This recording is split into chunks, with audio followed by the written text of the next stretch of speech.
This podcast is part of the Planet Broadcasting Network. Visit planetbroadcasting.com for more podcasts from our great mates.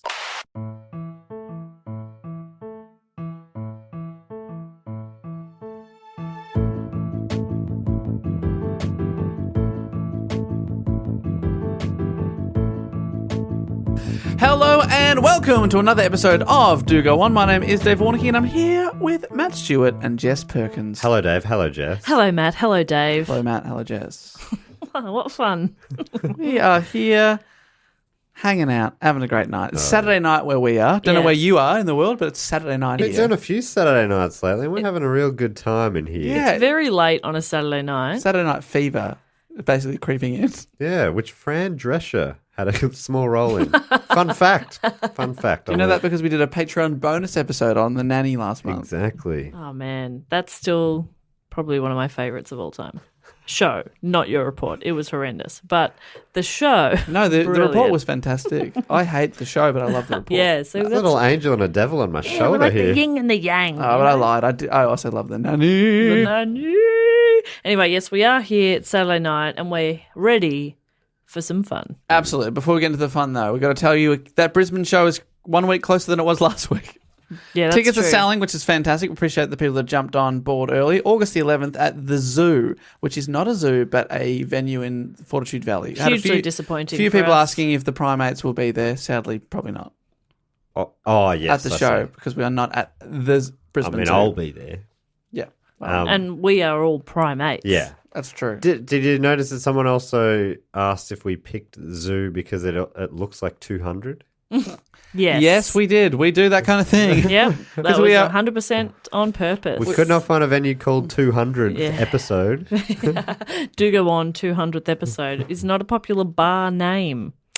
I was expecting more people to say, did you pick the Zoo because that's what in the Mr. Hands report from Koh Samui. Yeah, that's what their Lovers forum of was animals, called. Yeah, I had forgotten that. they're in the zoo. The zoo. So we'll be at the zoo. No Mr. Hands type stuff. Nope. August the 11th, doing our 200th episode live, and then also a Do Go On quiz straight after that. So that's going to be a lot of fun. Tickets are available now at dogoonpod.com, and It's a 2 show and 1 show. 2 for 1. Unbelievable. That was a Love that. much easier way of saying it. And then 2 3 shows in one show. and then three out Catchy. of 4 of the next nights after that, you can see Matt and Jess doing stand-up. Razzle Dazzle's the name of the show, and you can find out more information and buy tickets via mattstewartcomedy.com/gigs. That's at Hayo Bar, also in Fortitude Valley, same as the zoo. Yes. What a place to hang out. Oh, Fortitude Valley, it's the place to be. Yeah, and And we're it's- going to be there for a week. Yeah, Razzle Dazzle. It's going to be so much fun. That live podcast, I really can't wait for that week. I love Brisbane. Such a fun time we're going to have. All right, thank Especially you. if people come. Yeah, thank you for the people that will Really come. only if people come. So please come. Well, I'd still have fun. Oh, God, please. Hanging out with you. And afterwards, I'm going to go to that video game bar and set a new record on the Tony Hawk PlayStation 1 game. Oh, last time I was up there, it was yeah, that closed. We got to bar. get back there. The What's it I'm called? blanking on it, but it's a great bar.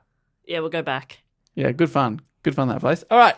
We lost you for a while at Oh, that bar. man, I was going crazy on that machine. I was like, has anybody seen Dave? Tony He's at Hawk the same 2, machine. get me in there. Ruin Gliffberg. Yes, please. All right, let's crack on with this week's episode. And if you haven't heard the show before, what we do is we report on a topic. We take it in turns to report on that topic, usually suggested by a listener, and it is the People's Champion, Jess Perkins' report this week. Yes, Matt- I am the champion of Yes, the you people. are. And Yeah. Matt and I don't know what you're going to report on. It's been kept a secret from us, but to get us You never on the do. topic. I'm kooky.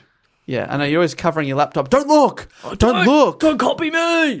Don't copy my report. You're going to ask a question to get us on topic. I am. And my question to you fellas and all the people at home is, which American journalist was a massive influence on the concept of investigative Gonzo guy. What's his name? journalism? Hunter S. Thompson. Hunter S. Thompson. No. Oh, I really thought it was as well. I thought it was going to be him as well. So, influence on investigative journalism. Yes. One of the earliest examples of, Ooh.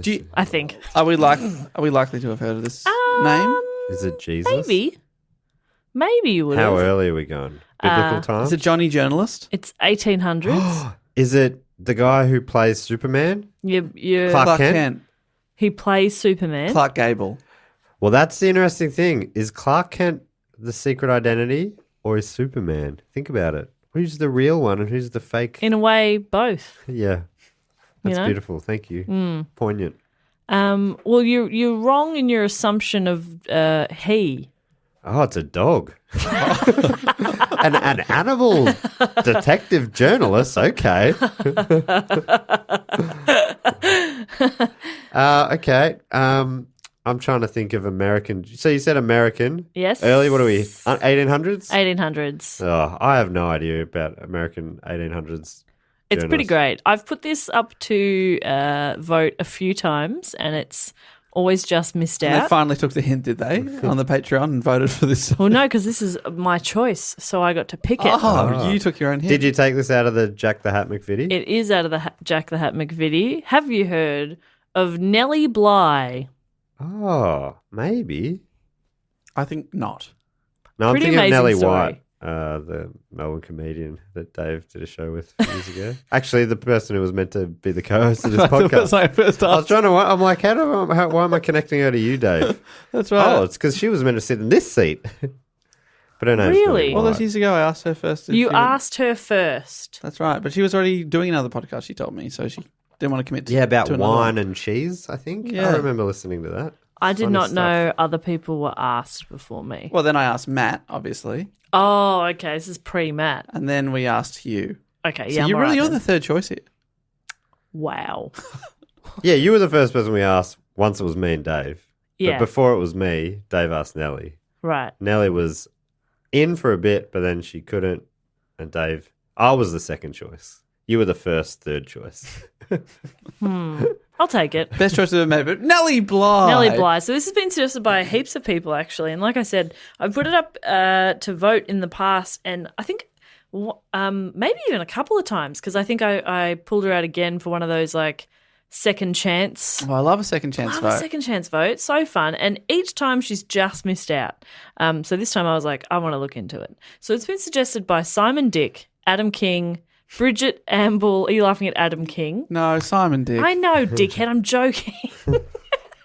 Johnny Dawson. I was so focused on his name, I didn't even really hear what you said. I just wanted to say it. It's also been solicited by Selena Houts, Hannah White, and Sarah. Wow. No surname. That's a lot of suggestions. A lot of suggestions.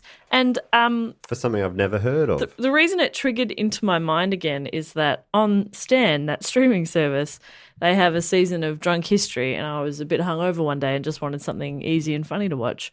And I was watching it, and they talk about Nellie Bly, and I was like, that is a great story. But they were just talking about one thing that she did. She actually did a bunch of different things, and I'm going to try and talk about 3 major things that she did in her career. Cool. If that's cool with you guys. A little triptych, so to speak. I guess so, yeah. But firstly, some early life. Who Okay. is Nellie Bly? Where did it all begin? Well, Nellie Bly is actually Elizabeth Jane Cochrane, and she was born on the 5th of May, 1864, in Cochrane's Mill in Pennsylvania. It sounds like you are doing a report on someone else. You said this was going to be about Nellie Bly. Yep, Now you're saying it's about some cockerels person. yep, that's her name. Agree to disagree. I'm literally 1 dot point in. Well, I'm interested to know that is she important in this town if she's got the surname that the town has? Yeah, her dad named Cochrane's Mill after themselves, which I'll explain in a moment. She was one of 10 kids. Oh, Do they? no. What was? Causing it? So much fucking. 10. Well, 2 marriages, nice round 2 of her number there. father's marriages. So 10 kids, 5 from each wife. I love that. Keep it even. 5 from each wife equal 10. Jeez, Jess, you must be loving this. Yeah, I love that. Nice, clean numbers. Yeah. It all makes sense Keep it clean. in my Keep little it brain. clean. You get to Please. 4 and you think, wow, may as well. May as well go one more. 4. While we're here. Yeah. While you're down there. So he Way had down there. he had How's his your father? first 5 kids with his first wife, Catherine Murphy, and another 5 with his second wife and Nellie's mother, Mary Jane Kennedy. Her father was a man named Michael Cochrane, who was the son of an Irish migrant. He was a labourer and mill worker before buying the local mill and most of the land surrounding his family farmhouse. That's quite nice. You work your way out the mill, you buy the mill. Yeah. and he later became a merchant, a postmaster, and associate justice at Cochrane's Mill, which he named after himself, which is in Pennsylvania. And they lived quite comfortably. Like they weren't mega wealthy, but they were comfortable. But when Michael Cochrane died, when Elizabeth was about 6, the family were unable to maintain the land or the property, and her mother moved the family to Pittsburgh. On the Golden Mile, Pittsburgh, Pennsylvania. Yep. I read somewhere that she attended teachers' college briefly, so she was at least fairly educated. But due to the family's lack of funds, she couldn't afford to finish her education. She left school to help her mother run a boarding house. And when she was either 16 or 21, depending on which article you read. Everything's in 5s. Somewhere in that span. She wrote an article in the Pittsburgh Dispatch, which she was very angered by. One resource said the article was called What Girls Are Good For, and I want that to be true, so we're going to go for that. It was called What Girls Are Good For, and that basically, this article just said that girls were principally for birthing children and keeping the house. That was all they were really good for. Right, I see. And she was not having it. When they say girls, I mean women? Yeah. Yeah. Like, yeah, teenagers, So- birthing age. Is that the bit that you have the biggest problem with in this? Apart from that, it's fine. It should say women are only good for birthing, please. That's a bit condescending. I was wondering, are they talking about young children? No.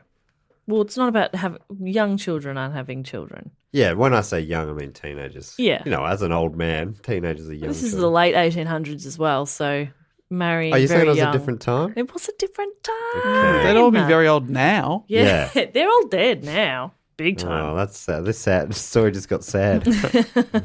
So she wasn't having it. She thought this article was a big old pile of BS. So she penned an open letter to the editor under the pseudonym Lonely Orphan Girl. Massive slap in the face to her mum. That's like... Do people have pseudonyms like that before the internet? Yeah. Lonely Orphan Girl _15. At hotmail.com. The editor was a guy called George Madden, and he was impressed with her passion and ran an ad asking the author to identify herself. Lonely Orphan Girl, please identify yourself. Yeah. Also, she's not an orphan. I know. Throwing us off the scent. Which is a bit... Seriously. Slap in the face to mum there. Jess definitely said that 30 seconds ago. Yeah, I did. Oh, did you? Those exact words. Did you actually say that? Yes. As soon as I said Lonely Orphan Girl, I followed it immediately with a slight comedic beat. I said, bit of a slap in the face to mum there. That is a bit of a slap in the face to mum there. You saying that was a bit of a slap in the face to mum there. Mum being Jess. Yeah. Right. I am the mum of this pod, and you two need to eat your veggies. Anyway... A bit of a slap in the face to my mum there. So he ran an ad saying, come forth, identify yourself, show yourself. And she... I really hope that's exactly what it said. It'd be so good.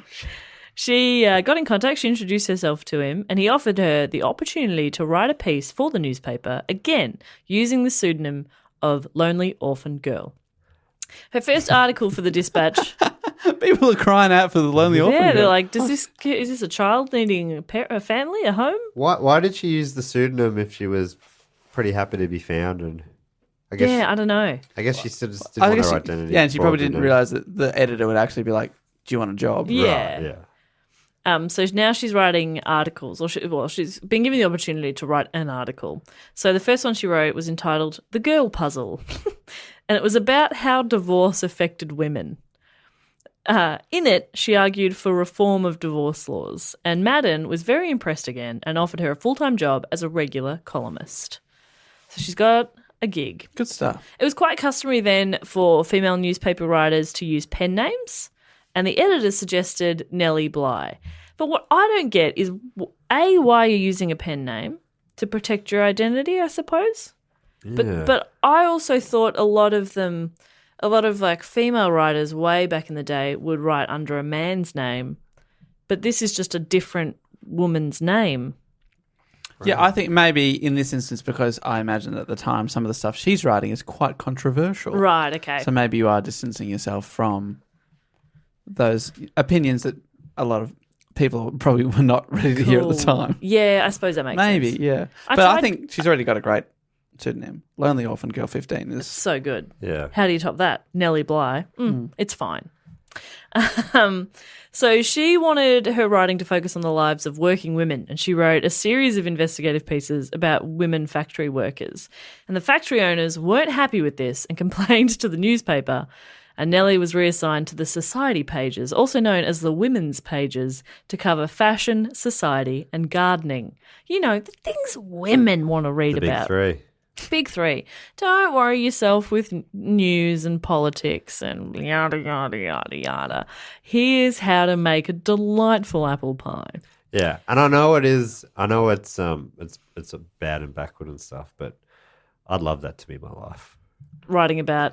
No, just living that life. Well, my concerns are gardening Oh, yeah. and just being in society, Yeah. going to some balls. Yeah. I would love to not know about politics. That would be nice, actually. I could do that. I don't know what. Maybe tomorrow I'm just going to do some gardening. What am I talking about? I don't want to do gardening. Gardening sucks. I'm just like, in my head, I'm like, how cool are plants? But I don't want to be around I don't want to them. deal with them. I want to be around them, but I don't want to be dealing with I them. want someone else to look after them. Yeah. I've got 2 Women. plants in my house and they're both dying.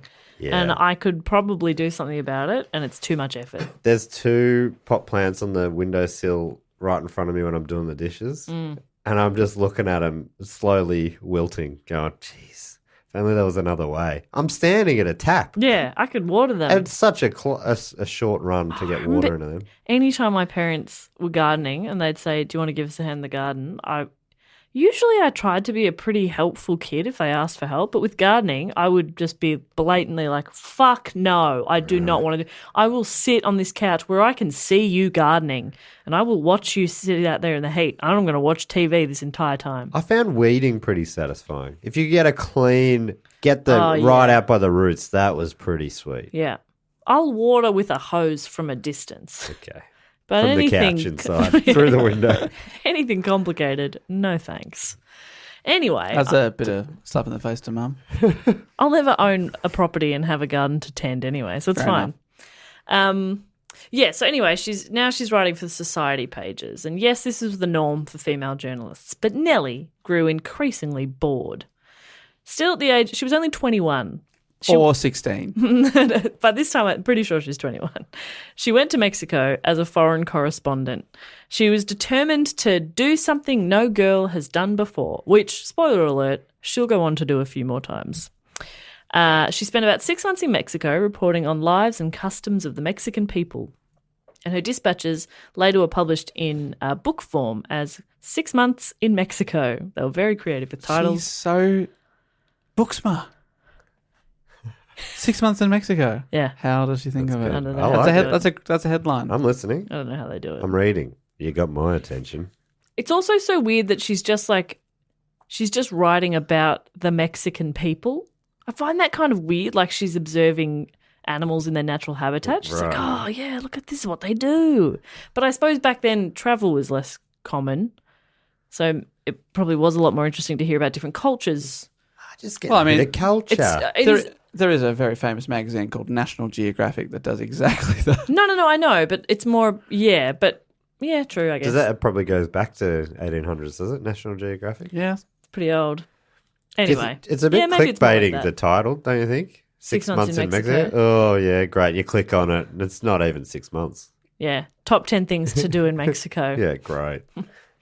After 6 months, she actually had to flee Mexico after the authorities learned about one of her reports, which had criticised the Mexican government, which at the time was a dictatorship under Porfirio Diaz. Oh dear, you do not cross Porfirio. And she had to flee the country. Badass.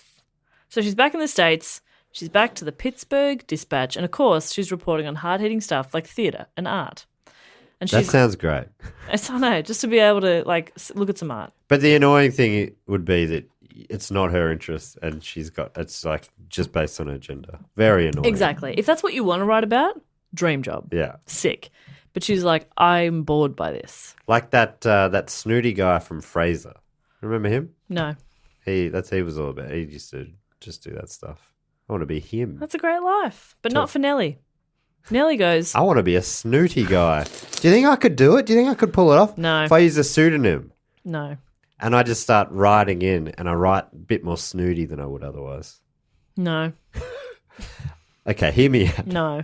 What's your snoodonym?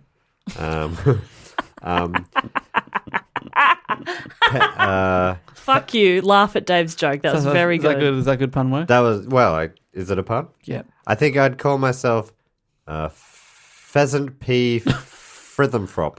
Well, that's good. Pheasant P. Frithenfrop. Yeah. That's I very love it, nice. I love actually. pheasant P. I'm back on Is that a board. snoodonym? Yeah, that's the snootiest snoodonym I know.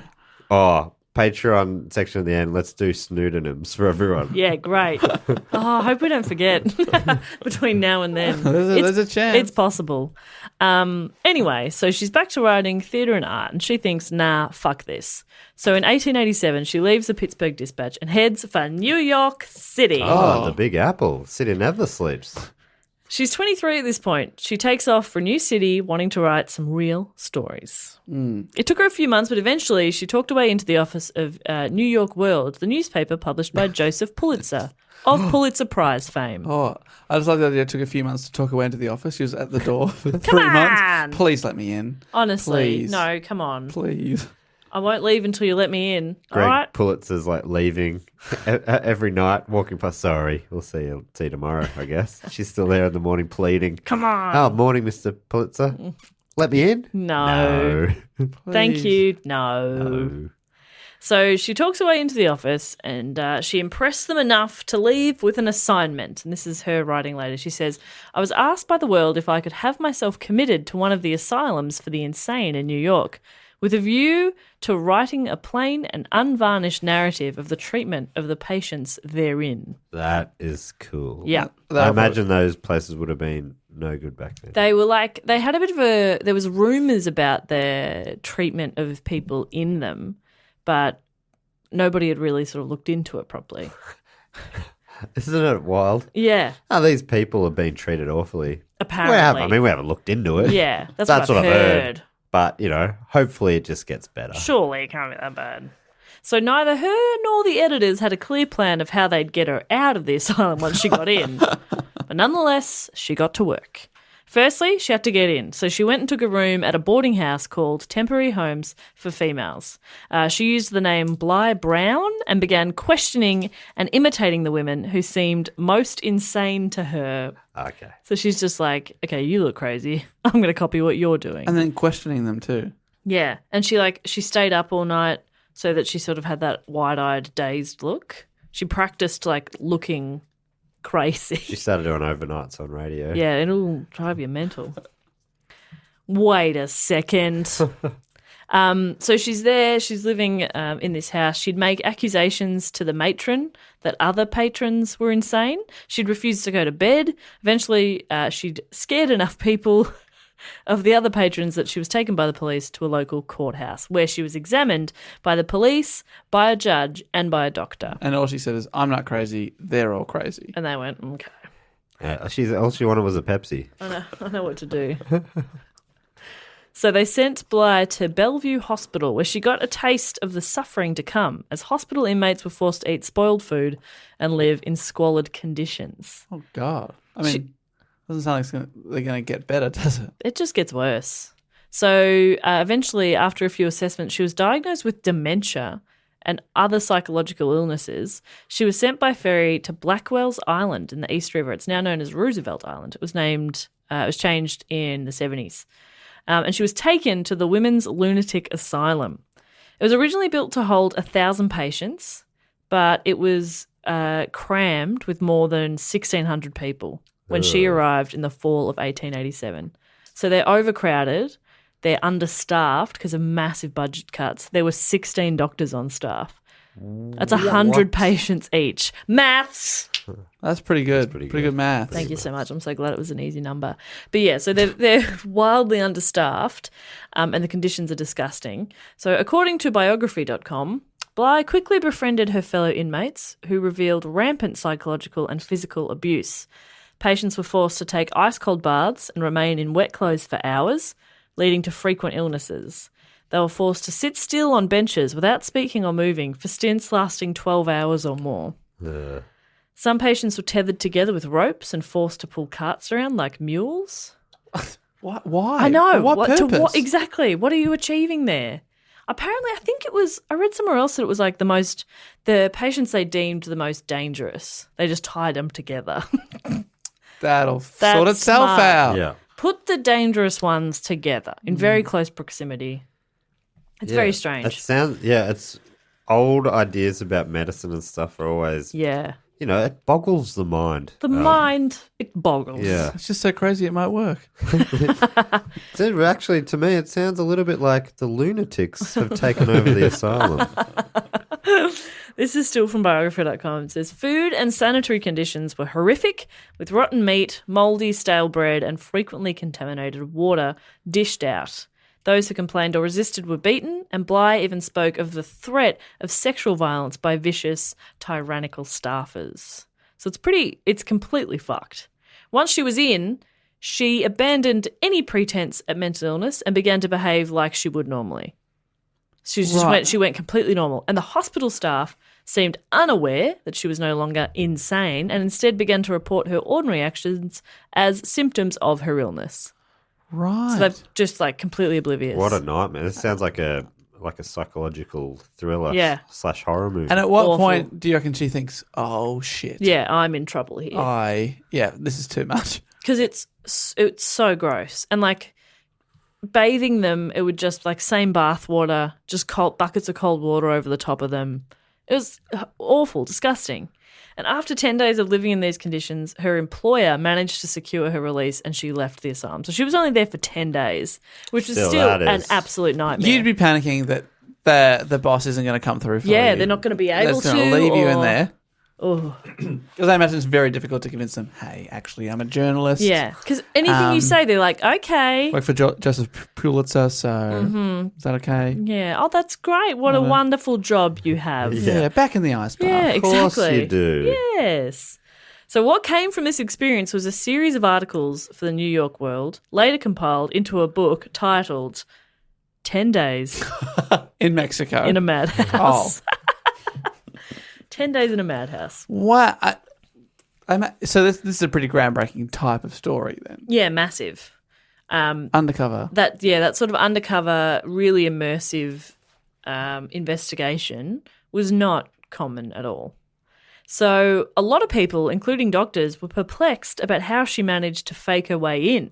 And she actually spoke on how the main physician that performed her examination was more focused on the attractive nurse that was assisting the exam than Nellie herself. So she was like, it was pretty easy because he wasn't really paying attention.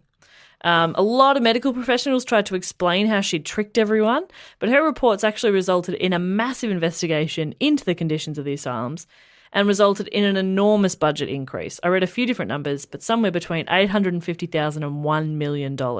And this is in the 1800s. Right, that's a lot of money. Huge. It was this massive grand jury investigating it, and they ended up bumping it up by so much. And the grand jury also ensured that future examinations were more thorough and that only the seriously ill were committed to the asylum. And approximately a month after her articles ran in print, many of the most glaring problems she'd reported had improved. There was better living and sanitary conditions, more nourishing meals were provided, translators were hired for the foreign-born who were not necessarily mentally ill but simply couldn't understand their keepers. Oh my God. Isn't that that's insane? That's wild. It's like, I'm not insane, I'm just Spanish. Yeah, exactly. And they're like, I just don't understand. It's just a made-up language. What are they saying? Speaking this gibberish here, and I just don't quite understand. Some of the people in here are speaking the gibberish to each other, so they understand each other. Communicating. So weird. Like they've taught one of the other people the gibberish. Yeah, let's wild. study them. Yeah. And actually, also some of the most abusive nurses and physicians were fired and replaced immediately as well. So bad people lost their jobs. So that was great. Nellie said, I left the insane ward with pleasure and regret. Pleasure that I was once more able to enjoy the free breath of heaven. Regret that I could not have brought with me some of the unfortunate women who lived and suffered with me, and who, I am convinced, are just as sane as I was and am now myself. Right, but it does sound like she really improved conditions quickly. Yes. Massive. Free breath of heaven. It's a weird turn of phrase. It's a weird way to put it, but it was a different time. Yeah, I reckon we should chuck her in an asylum for that. Yeah. Oh, I think actually She's crazy. Yeah, they read the article going, hang on. Is this Spanish? So the book's made her a massive success. People are loving it. What does she do next? Well, Movies, Hollywood. It's It's calling. funny. In my head, I'm like, this all comes out, and I'd be like, back then, expecting people to be like, yeah, those places are bad. It's kind of cool that even way back then they were like, this is not on. Yeah, You know, in my mind, oh, yes. 150 years ago, it's a nightmare time. Oh, people where are so- everyone's assholes. they're all brutal. They don't care. Oh, you've got mental health issues. I don't give a fuck. That's not a thing.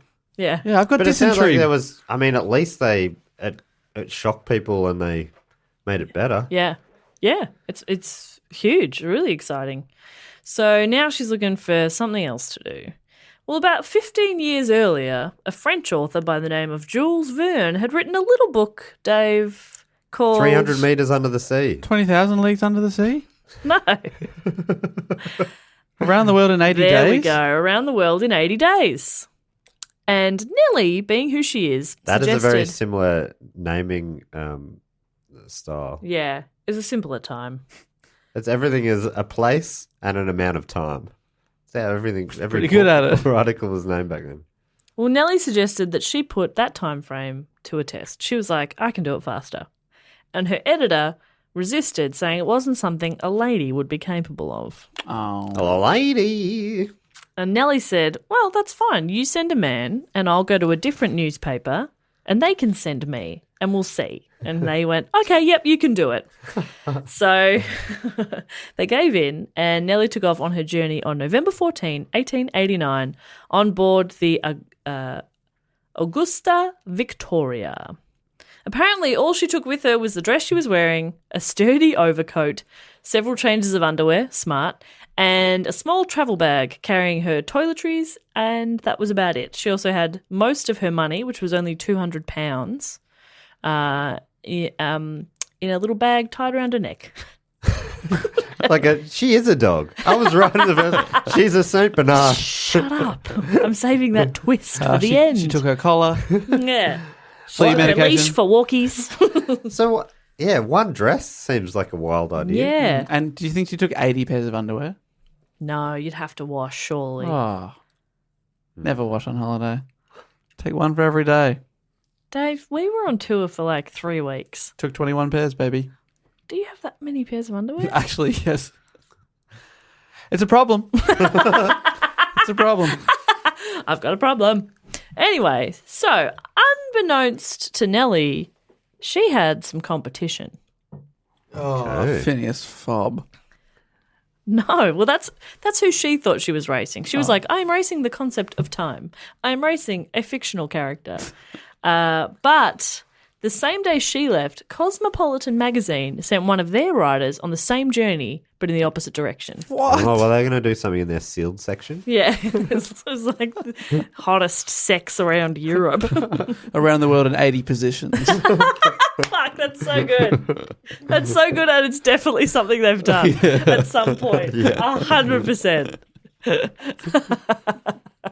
And they've like made the Day one dog. the pictures are like It's a dog again. What are they on the pictures? just something like that. This is like a bit. They're cheeky, but they're actually not explicitly sexual. Like it might be somebody like in activewear bending down to tie their shoe. Yes. You know, like they're like, oh, it's sex, but it's not. It's like, okay. Classy. That's what that they're is. classy.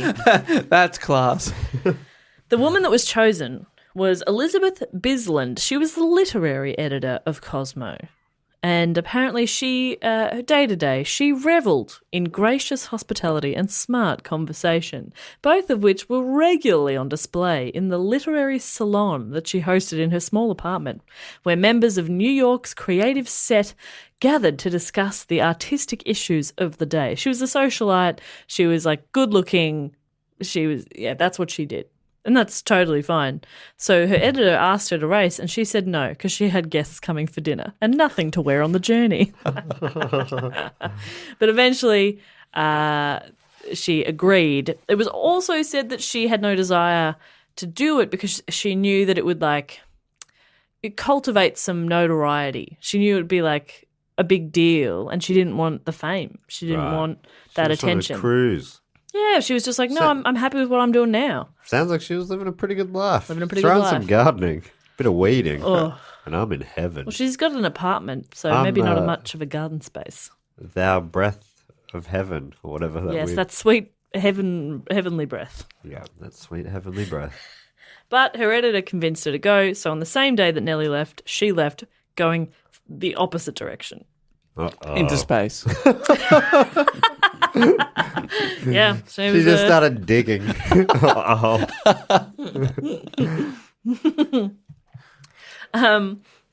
So 7 days of seasickness later, and Nellie was in London.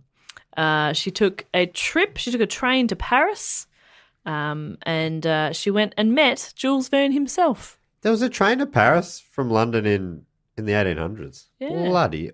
Wait, I'm starting to think this is late 1800s. Yeah, it is late, yes. Quite late. So this is like this is probably the 90s, I think. Hang on, I can tell you. It is 18... oh, God. That's all of a sudden 1889. Great. As I heard 1800. It's 100 years. Things changed a lot from the early 1800s to late, and I reckon now I understand that people cared about people's health. I reckon little that bit. changed in the 1800s. Do you reckon? It was a big century. Big century.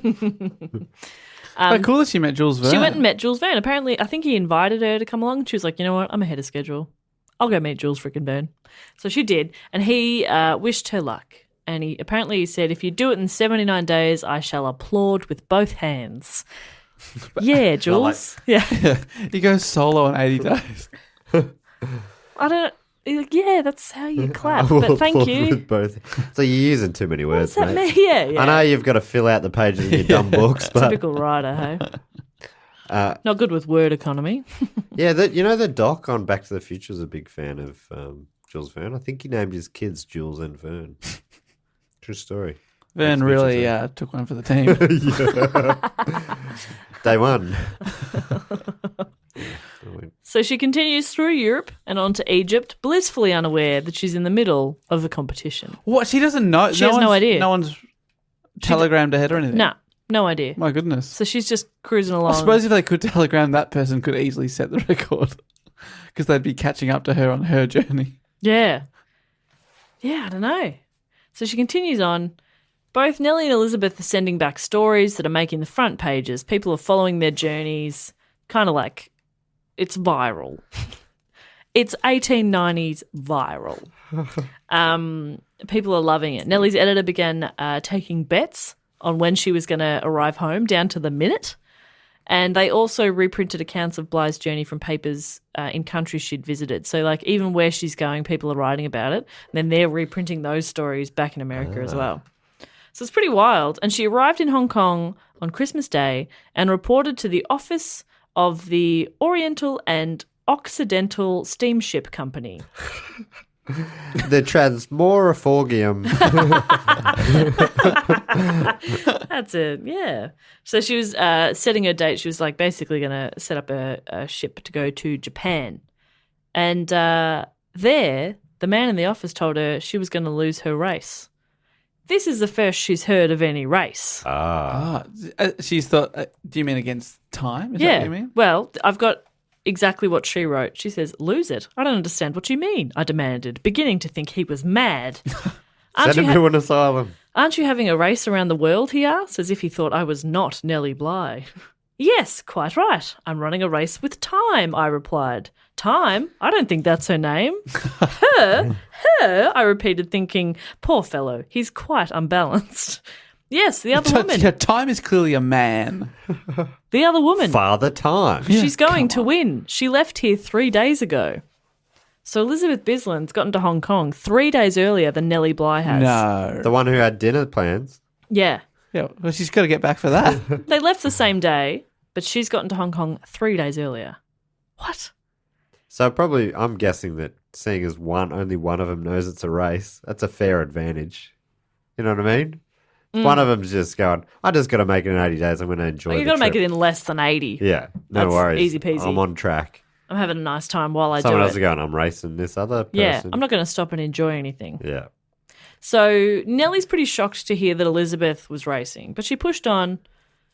She apparently, I don't know how bothered she was by it, but I think she just kind of presses on. She heads for Japan, but not without a small detour to buy a monkey while she waited for the steamship to be ready. Wait, what? I have no information about what she did with the monkey. All of a sudden, this became an episode of Primates. That's You all can it do takes. if you want. Yeah, she bought a monkey. I think in Singapore. I don't know. But we don't know what happened to the monkey. Did she eat the monkey? Oh God, I don't think so. Let's say no. Did Because she Nellie Bly shock seems the cool. monkey? She partied with the monkey. She spanked the monkey? Did she? Hey Dave, it's natural. Okay, Okay. it's fine. I'm fascinated. You're on by a it. long journey. Yeah. I mean, it's been 70 days in the same pair of underpants. You're gonna spank the monkey. Yeah, come on. What are you gonna- Where did that phrase come So from? stupid, isn't it? Spank the monkey. It's not a spanking motion. No, Let's not get It's into not very detail. monkeyish either. God is it? no. No, where did that come from? Not the ones I've seen. Am I doing it wrong?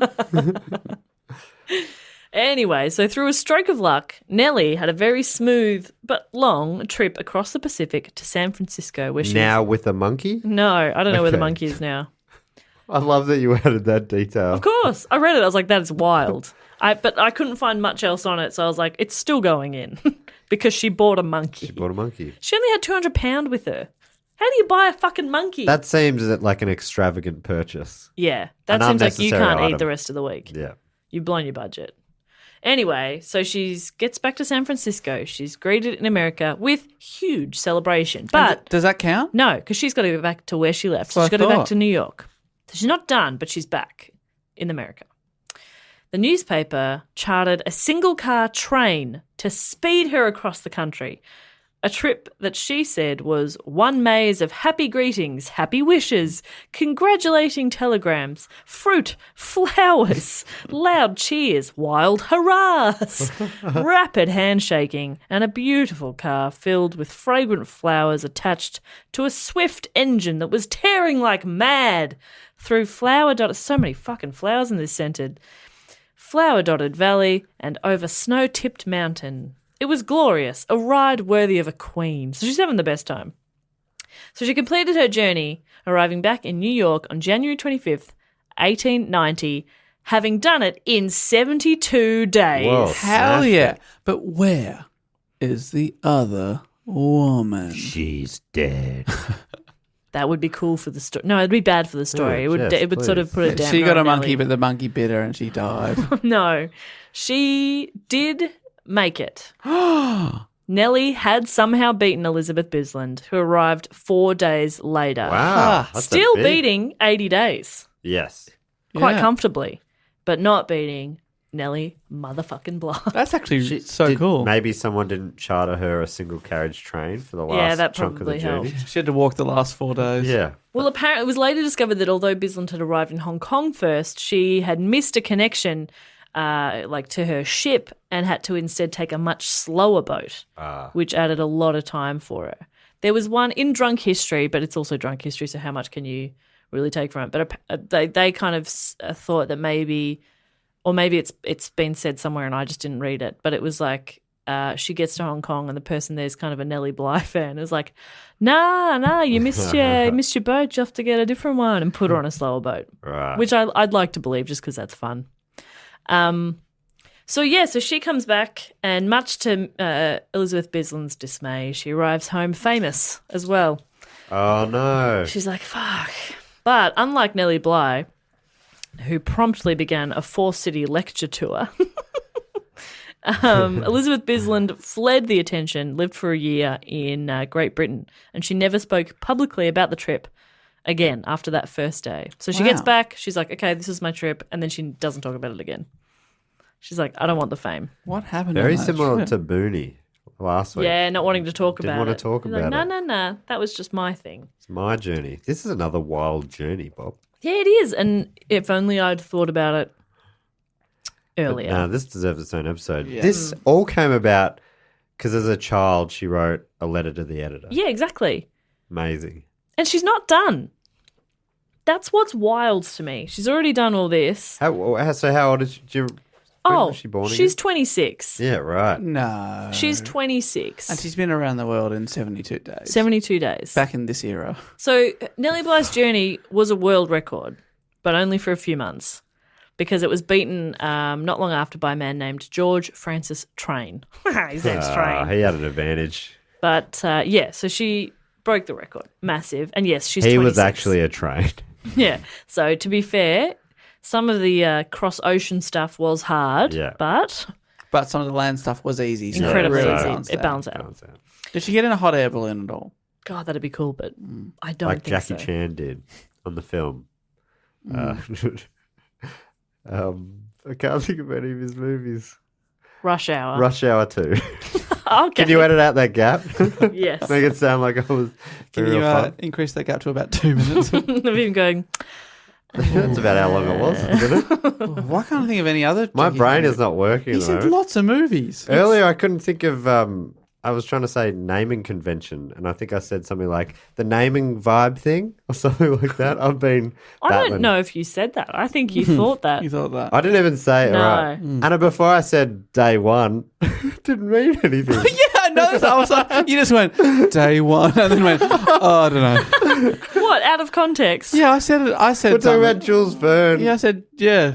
Yeah, Verne's really wearing one there, and I said day one.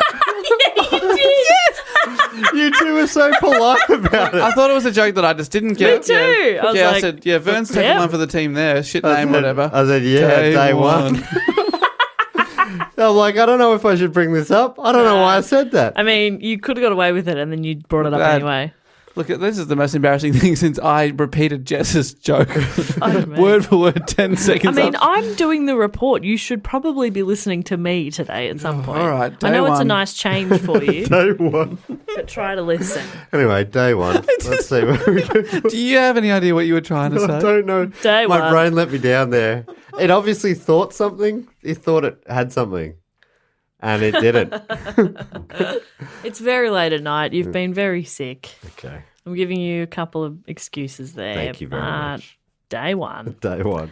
Anyway, so she's 26 years old. And she's done 2 of her 3 life events, is that right? Yeah. That you're going to tell us about? So she went undercover in a lunatics asylum, wrote huge articles about it that changed those conditions. Then she went around the world in 72 days, mostly unaccompanied, which was completely unheard of back then. Women needed a chaperone. So that's 2 things that are like the biggest thing that most people would ever do.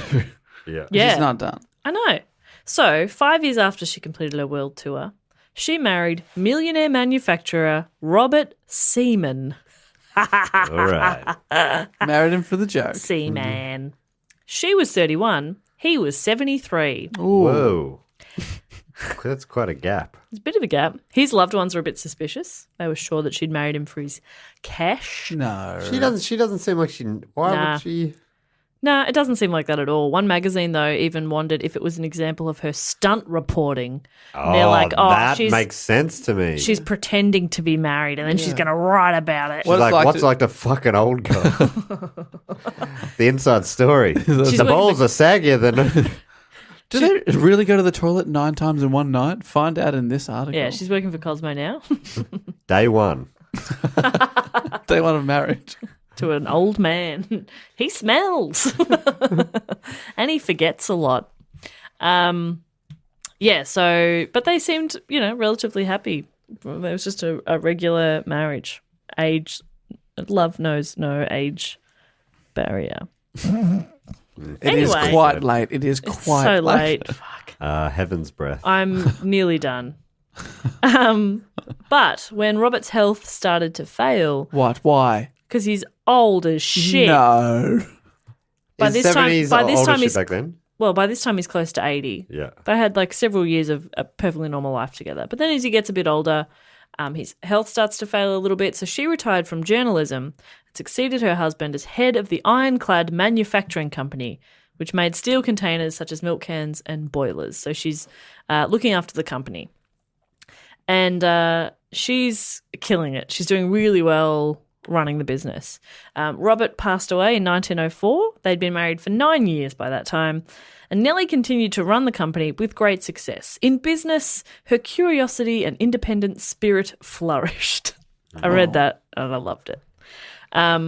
She went on to patent several inventions related to oil manufacturing, many of which are still used today. So she's also invented shit. What? Do you have any of the things? Are they all weird, boring things? I think one of them was like a stackable bin kind of thing. It's funny, on Wikipedia it listed the patent numbers. Right. I was like, this is sick. But yeah, she's invented a couple of things as well. And for a time, she was one of the leading women industrialists in the United States. But her negligence led to not noticing that a factory manager was embezzling money, and it resulted in the ironclad manufacturing company going bankrupt. How much money was he embezzling? Quite a bit by the looks of it. I don't know how much longer she was running that company for. To be fair, a lot of biographies about her really focus quite heavily on the journalism thing or the round the world thing. Right. They're kind of like, yeah, and also she ran a company, which is fucking crazy. It's like the early 1900s. That's insane. Anyway. But it's not going very well. Not after a while. that. So the company goes bankrupt, closes down. It's not going very well. They went bankrupt. Doesn't not sound like they're very going very well. It could go better. Yeah. Yeah, That's all I'm saying. I don't want to Room criticize. to improve. I'm not a business expert. it's a fixer-upper. Yeah. So she goes back to journalism, and she wrote stories on Europe's Eastern Front during World War I. She was the first woman and one of the first foreigners to visit the war zone between Serbia and Austria. She was actually arrested because she was mistaken for a British spy. She was like, no, American writer. Perfect cover story. She also covered the Women's Suffrage Parade of 1913. And under the headline, Suffragists Are Men's Superiors, her parade story predicted that it would be 1920 before women in the United States would be given the right to vote. And she was bang on. Right. So she predicted that as well. But sadly, all good things must come to an end. No. She didn't. In January 1922, Nellie Bly passed away after contracting pneumonia. She was 57 years old. Whoa. Pretty good innings, I guess, but not ideal. Very young. Imagine what more she could have done. But she has had an enormous impact on the world, including being a massive name in the world of investigative journalism, of feminism, and of industry. And that is my story about the absolute badass that is Nellie Bly. That is... What a life. What a life, right? What a story. She What did so much. What a dream. Crazy. Now I know why she has the drunk histories about her. Yeah. She deserves that. It's good shit. What a beautiful tribute. Ellie Kemper plays her. The ultimate tribute. Ellie freaking Kemper. Okay. That's huge. That's big. That's Kimmy Schmidt. Yeah. Okay. Okay. She's guest hosted The Ellen Show. Okay. Okay. Also the receptionist on The Office. Okay. Oh. Okay. Okay. That's okay. But yeah, that was it. So thank you to all those people who suggested it. And I'm glad we got to do it eventually because it's a pretty wild story. Absolutely. Thank you so much to everyone that did suggest that. Because I'm glad I know that. Yeah. Every now and then this show will educate Every now and then. as well as entertain. Mostly. It gets the balance right. Yeah. And I think it did today. It's hard to get it right though, eh? That is hard. Yeah. It's an ongoing battle. Yep. But We're always entertaining. But we got to remember we're not here to entertain. We're here to educate. yeah. That's why the Board of Trustees put us in place. Yeah. Thank you to the board. Thank you. Anyway, day one. And Well, what we like to do at the end of every episode is spend a little bit of time with our Patreon people. yes, it is so good to have the Patreon people here with us again today and everyone else who's listening in for the ride. Thank you so much for joining us. What you can do if you want to contribute to the show is go to patreon.com/dogoonpod.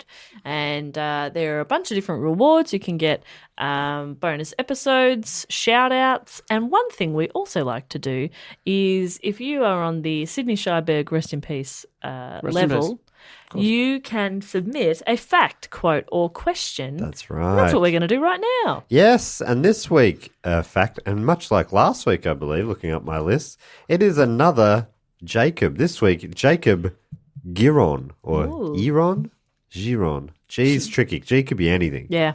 Is it soft? Is it hard? Is it silent? Oh, Giron. Giron. I like that. Jacob Giron. That's beautiful. Jacob Giron. Jacob Giron. And you get to give yourself your own title. That's right. And Jacob has given himself the title of Vice President of Presidential Vices. Oh, I like that. Ooh, what's your presidential vice? Heroin. Oh, yeah, that's good. Nice. One's honey. Yeah. Can't get enough. But you can just get that yourself now. You don't have to be president to get honey. You don't know what I do with the honey. Oh, God, Dave, what do you do You with the don't honey? want to know what I do with the Dave, honey. what do you do with the honey? Cannot say. Is it sex? Is it sex related? You know how presidents are allowed to get away with one crime? Yeah. That's my crime. Is that real? Bee boning. Well, I've said too much. Wow. What's your presidential vice? A little bit of dark chocolate. Oh, you love a bit of dark Love a little chocolate. bit of dark chocolate. So delicious. Anyway, what is the... Jacob Giron, or Jacob Giron, has given us a fact. And his fact is lobsters have bladders on either side of their heads. What? So they communicate by urinating at each other. Is this true? Well, it's a fact. So I guess it is. If they want another lobster to know that they're happy or sad or angry or interested in a relationship, they say it with P. Oh, that's great. Exclamation mark. Say it with P. Say it with P. This Valentine's Day. Oh, yeah. It's a New beautiful Hallmark. ad campaign. Say it with P. That's beautiful. Jacob, Jacob, thank you so that's much. amazing. If that's not true, we don't fact check, so don't worry about it. We all feel happier having known that. Yeah, that's Yeah. amazing. It's a beautiful fact. Thank you so much, Jacob. The other thing we like to do as well is give a few shout-outs. We usually play a little bit of a game with it, and I told you I was going to forget how you worded it, and now you've forgotten too, haven't you? That was Dave's line. It was... No, it was something you made up. Oh, No, Dave made it up. It was like Yeah. pseudonym. Pseudonyms. Pseudonym. Yes, we got there. Good teamwork. So we're going to give them fancy names as if they were hosting or writing a column or hosting a radio show or something about the arts, Yeah, culture, correct. gardening, theatre, Pseudonyms. snoodonisms. Pseudonyms. Damn. Okay, firstly, I'd love to thank from Palm Beach in Queensland, and if I'm right here, Dave, I think this is a person who donated a few books to your book cheat cause. It is Tegan Longman. Thank you, Tegan. Definitely got the War of the Worlds from you. And that was the week that I'd done the report on the War of the Worlds radio play. So that was spooky. So cool. Spooky. I mean, Tegan Longman. It's not super snooty. I think we could snoot that right up. Jess, if you're going to snoot No, it? you give me an example because you did it before. Oh, my one would be Pheasant P. Oh, yes. I can't remember. Fwiffle Waffle. Okay, yes, I've got it. Caviar H. Buckingworth. Oh, that's great. Very good. Well done. Caviar H. Buckingworth. Oh, my goodness. Goodness, the limousine is waiting. Caviar with a K, though, like a Kardashian. Yeah. Oh, yeah, that makes it really classy. Yeah, With classy a K. Yeah. Yes. Yeah. Special K. Yeah. Ketamine. No, we got it. Not the cereal. All right. Thank you so much, Tegan, Thank you, a.k.a. Caviar H. Buckingworth. I'd also love to thank from Falls Church in Virginia, Mr. Mike Schubert. Oh, Schubert's already good, isn't it? Yeah, Mike Schubert. Mike isn't. Oh, Mike's got to go. Obviously, it would be Michael S. Schubert. Yes. But we can. I think Schubert should be the first name. Oh, Schubert. You're softening the T. Von. Oh, Schubert von Gigglegotts. Ooh. Giggleguts. No, that's rough. Yeah, that's rough. That's like a I clown. Giggle Gots is quite nice. Gigglegots.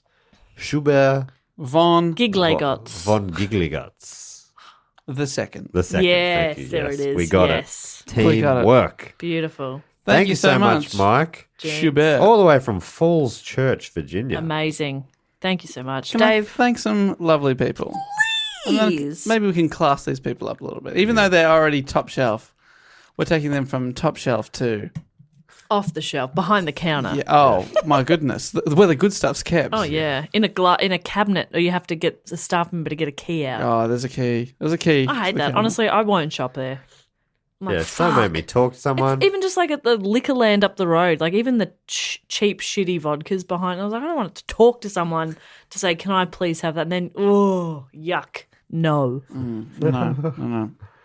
But I would like to thank from Leichhardt in New South Wales, here in Australia, Sean Dunn. Sean Dunn is fantastic. That sounds Moe and Sean Dunn. Oh, Sean. Like Shandon. Yeah, that's what I was going for there. And Leichhardt, that is where I believe the West Tigers are based out of, my NRL team. Ah, a very classy team. Yeah, Speaking of class. yeah.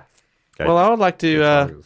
dub the Sean Dunn Dame Victoria Oh, Crownborn. Oh, Crownborn. Yes, born for the crown. born for the Yes. crown, right? It's not something about the crown, when a baby's crowning. No, it's crowning. Yeah, Dame Victoria Crownborn. I love that. When a royal baby is crowning, that's just them putting a mini crown on the baby's head. Yeah, there you go. AKA Moe and Sean Dunn. Shandon. I mean, I'm happy with that. That's quite Yeah, that's That's a fantastic. pun. That's so good. Fantastic. Well done, everybody involved. Thank you. And I would like to thank from Pheasant Creek in Victoria. That sounds good. Pheasant hunting. Yeah. Those posh people do it. Yeah, this is yeah. posh as shit Pheasant already. Creek. Steve Setti? S-Z-E-T-E-Y. Steve Setti. Steve's got to go. Oh, my. Stephen? Stephen is. Oh, what about you're already- Stephen becomes Percival? Percival S. Huntington. Oh, that's yeah. good. Percival S. Huntington. Yeah. Percy? That's what And his mother calls him. Percy loves to hunt the pheasants in Pheasant Creek. There it is. You have definitely given him a snoodonym, Yes. which is the thing we're doing for Yes. those just tuning in. Why are you just tuning in now? Thank you, Steve / Percy. Thank you so much. Can I thank some people to bring us home? Please do That'd be it. so nice. I would like to thank from Rancho Cucamonga. Rancho Cucamonga. Is that real? Is it Cucamonga? Can we go there? Cucamonga? California. That's like a list of comedy names I know. in America. I would love to thank Keo Cook. Aaron Butler. But there's no place for a butler in this No, list. he's a butler to the stars, aka himself. Yes. He's his own butler. Lawrence Oh, yes. Loving it already. Follow that flow. Triple Bot. Excuse me. Triple bot. Esquire. Esquire, yes. Lawrence Triple Bot Esquire. Oh, very good indeed. Are we happy with that, Aaron? His chums call him Larry over a cognac. His chum. Oh, yes. I'd love a digestive after dinner. Cheerio, chums. Very good. Thank you so much, Aaron / Lawrence. Lawrence? From Rancho Cucamonga. Have you amazing. looked up what that is? Rancho Where is it? Cucamonga. I've just looked it up. It's not too far from Anaheim and LA, sort of inland. Oh, it's Near so good. San Bernardino, Oh. Riverside. There's a few other places. I don't know if these are like places I've heard of in other places, but just short of Mount San Antonio, just south of. Anyway, thank you, Aaron. And finally, bringing us home today from Salisbury in Wiltshire, Great Britain, Ed Sampson. Ed Sampson, Headwood. Ed Sampson's a great name, by the way. Yeah. Posh Spice. That's what you want to change it to. Yeah. That's the poshest of names. Can you get posher than that? The old rule of 6. Create a pattern. And then destroy the pattern. Destroyed it with beautiful All right. comedy. You happy with Posh Spice? Yeah. I feel like we could zhuzh it up a slightly. Okay, from okay, there. all right. Posh El Spiche. Oh. Posh El Speech. Oh, who is this foreigner? Spanish royalty. Oh, that's good. That's right. Posh. Bow down to the Infanta. Yeah, love it. Posh El Speech. Beautiful. Ed, I think you'll be pretty happy with that. Yeah, I think he'll agree we nailed it. And we did it for That you. was worth you contributing to the show. Thank you so much, Ed. Aaron, Steve, how'd you say Cian? Sean, Mike, and Tegan. Thank you so much, you absolute legends. I was going to try and go back through the names we came back with, but I would battle to remember the six. I've completely forgotten. But I would love to see any of you, get an official number plate or something made out of your new title. I don't think we're asking Maybe too a much fake there. ID or something like that. Or real ID when you change your name by deed poll. Yeah, Please. which I know takes a while, so just the Facebook name would do for now. Maybe some monogrammed handkerchiefs. Yeah, you're fancy. Yeah. You need some hankies. Okay. You don't blow your nose with a tissue. Yuck. That's for commoners.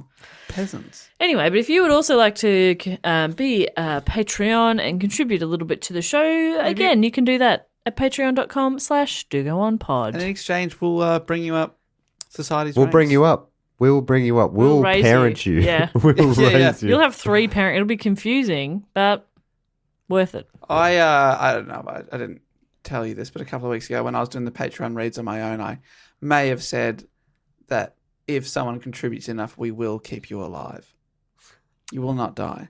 Oh, in our hearts, yeah. Yeah. No, I think I will pay for their life support or something.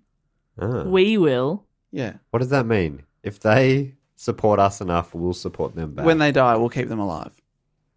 Okay. We basically Well, we are granting one lucky listener eternal life. I put an iron lung out on hard rubbish. When I get home, I'm going to have to bring it back in. No. Oh, that's, You really should have let us know that. Sorry Yeah. about that. I just threw out my defibrillator Oh dear. because I hadn't used it on anyone in a Yeah. while. And you watched Mary Kondo. Yeah, and I was like, does it spark joy? No, It it sparks hearts. life. Damn it. If it starts sparking, you probably should return it. That's, Yeah. Okay. that's not a good defibber. No. Fribber. Check us out on Facebook, Instagram, Twitter. Do go on pod on all of those. Do go on pod at gmail.com. And all of the information will be in the notes. And also, you can go to dogoonpod.com. Yeah, do that. We've got the Brisbane show coming up. Hopefully, another one being announced real soon. And apart from that, yeah, just be good. Be good to yourselves Just stay cool. and Each other. Thank you. Butts. And each other's butts. Yeah, and be if nice you- to bums. if you need a signal to someone, just use the bladder on the left or the right hand side of your head. And if you As are you know. going around the world in 80 sex positions, let us know. Yeah. Let us What's know your how you fave? go. Oh, number 80. Ooh. Number 69. Oh, I know what I'm going to do for that. Missionary. All of them are missionary. They're all missionary. Missionary in Mexico. No, we have fun. No, we don't. No, we pretend we have fun. I have fun. No, you're wrong. You don't. Oh. Sorry. All right, we love you. Thank you so much for listening, and goodbye. Laters. Love you. Bye. Laters.